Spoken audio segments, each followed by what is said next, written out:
Most of us are taught early on that massive professional success requires a master networker, someone who navigates corporate politics with perfect social grace and fits neatly into established molds.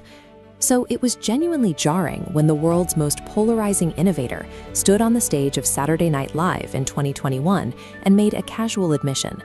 Elon Musk announced matter-of-factly that he was on the autism spectrum. For decades, he lived without a clinical name for the way his mind worked. Growing up in Pretoria, South Africa in the 1970s and 80s, autism often went undetected. He missed the basic social cues that other kids picked up instinctively. Instead, he developed an intense appetite for raw information, famously reading the entire Britannica encyclopedia cover to cover as a child. That kind of disconnect takes a heavy toll. He was smaller, bookish, and completely out of step with his peers. The resulting bullying was severe enough to land him in the hospital. Childhood struggles like these often mask a different kind of hardware, one built to rewrite reality instead of just fitting into it. There is a concept in neuroscience called the intense world theory. It suggests that autistic brains experience the world vastly more intensely than typical brains. Sensory input, ideas, and complex problems strike with an all-consuming force, causing the brain to go absolutely all in on whatever captures its attention. This neurological intensity drives what clinical psychologists call special interests. While a typical hobby occupies the background, an autistic special interest is a profound encyclopedic obsession that pushes a person to learn every single detail to the point of exhaustion. When Musk decided to build rockets, he didn't delegate the engineering to an outside firm, he absorbed aerospace textbooks.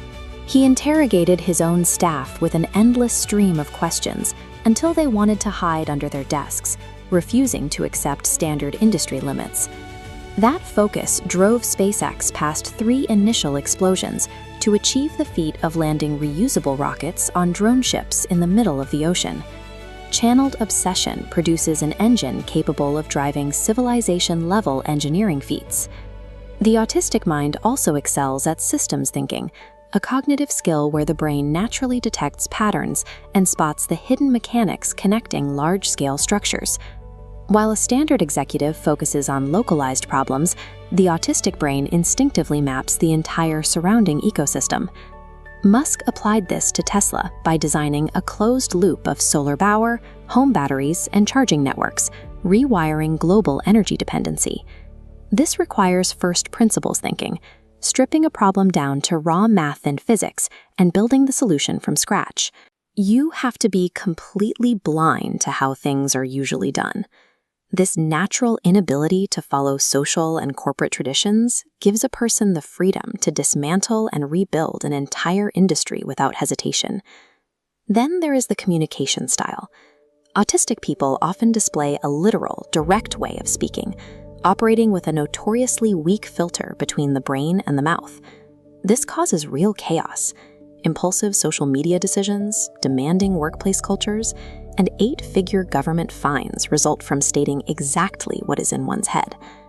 The mechanism driving this behavior is a genuine confusion over social niceties, combined with a hardwired preference for logical honesty over personal comfort. We get a paradox. The same unfiltered bluntness that triggers corporate controversies earns the trust of millions of followers who value the lack of corporate polish. Understanding a person's neurology gives us context for their behavior, but it doesn't erase the need for accountability when impulsive decisions hurt others. If we zoom out, we find that Musk belongs to a long historical lineage of minds that didn't fit the mold. Alan Turing exhibited severe difficulties with social norms and communicated in strict logic, yet he cracked the Nazi Enigma code and laid the foundation for modern computing. Albert Einstein reportedly didn't speak a word until he was 4 years old and showed an intense singular focus while redefining our understanding of the universe. When we look across these eras, the common catalyst for progress is often a mind that simply refuses to accept the established boundaries of the possible. Our classrooms and corporate structures are built to reward conformity. We demand that people sit still and operate on a standardized frequency. Every time we force a distinctly wired brain into that standardized box, humanity risks losing the type of innovation that moves our species forward. Recognizing neurodiversity as a resource rather than a deficit changes the potential of what humanity can build. If an isolated kid reading encyclopedias can grow up to push humanity toward the stars, then the weird kid in every classroom is our greatest untapped resource.